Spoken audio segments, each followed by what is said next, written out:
Thank you to the sponsor of this video, Daikin.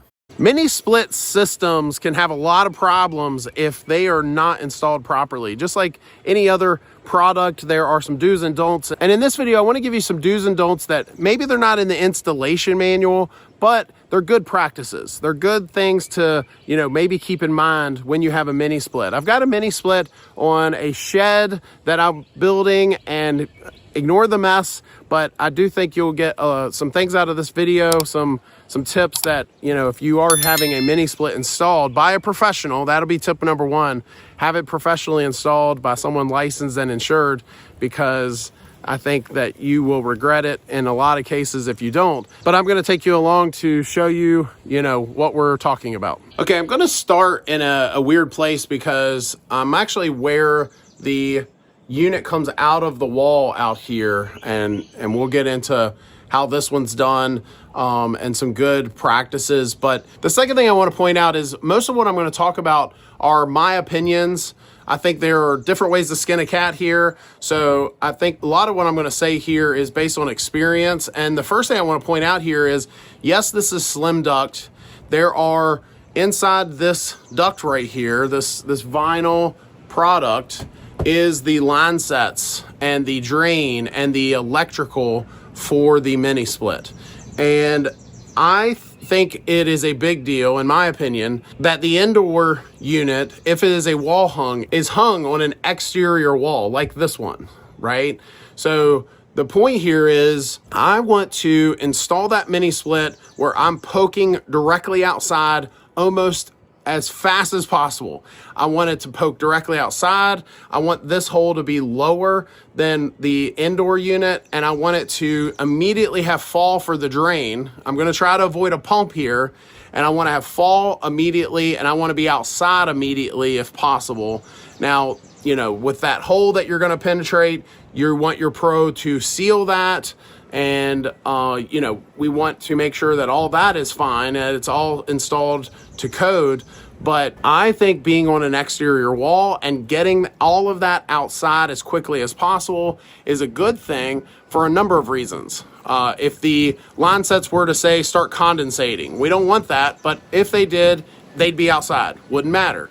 Drain immediately falling. I don't have a pump that could go bad, but having the drain located outside, if there's ever a problem, everything is outside as much as possible. And then finally, if there's ever an issue, it's easy to get to, right? I can pop this slim duct open, a line hide, whatever it is you call them, but I could get that popped open and get to everything and make a repair without having to cut open drywall or anything like that going on in the inside.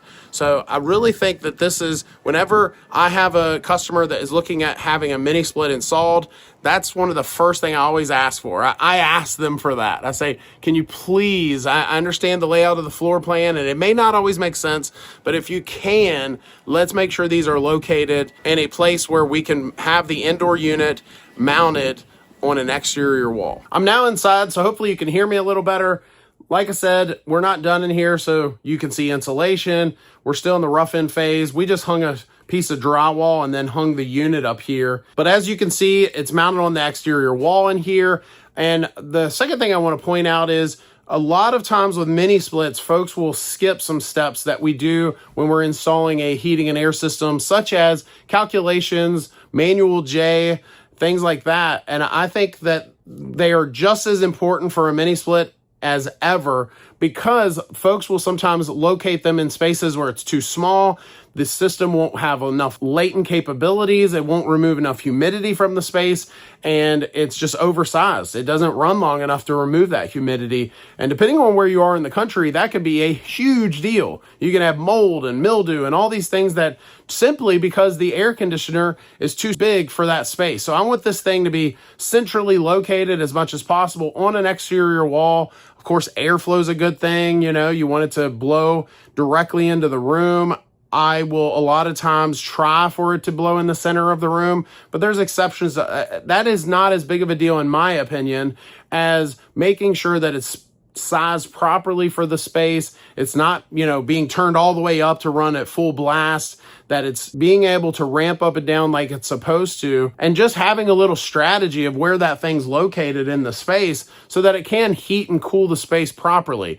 So open floor plans are a good thing. I know there's times where we can't do that. So I'm looking at things like maybe even installing a jump duct, or I'm looking at maybe installing some sort of, venting or something to make sure that I'm heating and cooling the space as best as possible, or at the bare minimum, asking folks to leave doors open as much as possible. So again, I know every house is different, but those are maybe some things to keep in mind as you are getting that mini split installed. And before we go to the outdoor unit, I just want to say that this is a Daikin mini split. I didn't even look at any other brands. We sold Daikin at my company for an array of reasons. I've had no issues. It heats and cools this space regardless of what the temperature is outside. And I would not make any other decision. That I'm glad I put a mini split in this space. I would not install anything else. I think Daikin systems are top notch. I'll put a link to them down in the description of this video. And again, thank you to Daikin for sponsoring. All right, now we're at the outdoor unit.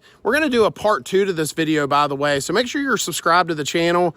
We're gonna do more tips on mini splits and other things, but this is sort of part 1 that I wanted to hit on a couple of highlights. And the thing I really want to point out with the outdoor unit here is, yes, I need to do a tune up here. It's a little dirty, but she just keeps trucking right along. And I want to talk about location, because if you look under here, so we see the line sets coming in the back here, and it went underneath, and I actually ran them over to the other side of my little she shed here.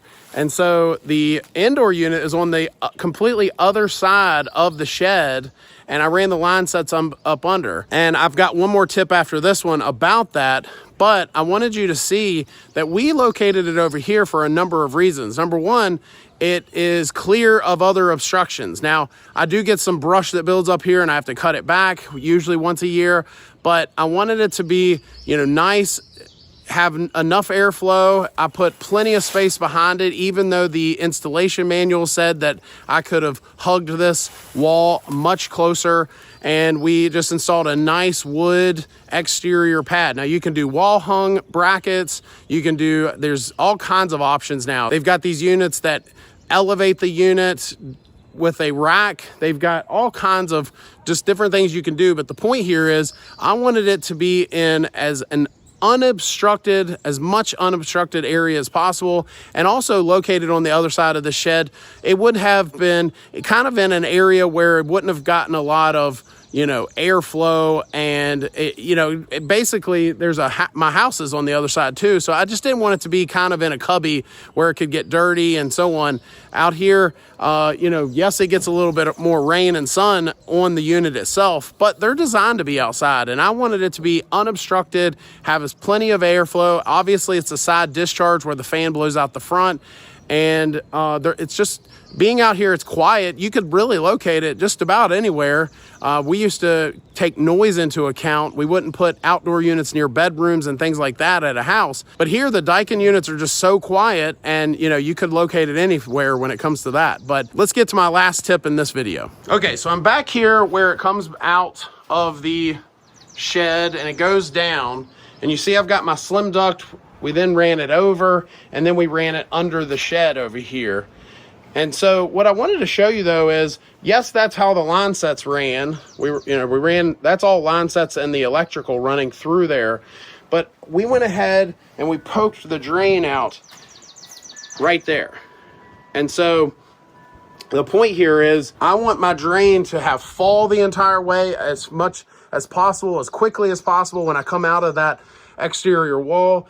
And then we poked out the bottom of the slim duct down there. So again, I just want to reiterate, you definitely want to hire a pro, but I wanted you to have some things to keep in mind when you are getting quotes, you're getting other opinions, and also where you're planning on locating this, and some things to keep in mind when you're buying a mini split system. If you like this video, I think you'll like this one too. It's where I talk about why heat pumps are taking over. Thanks for watching. Hit that subscribe button for more HVAC tips. We'll see you next time.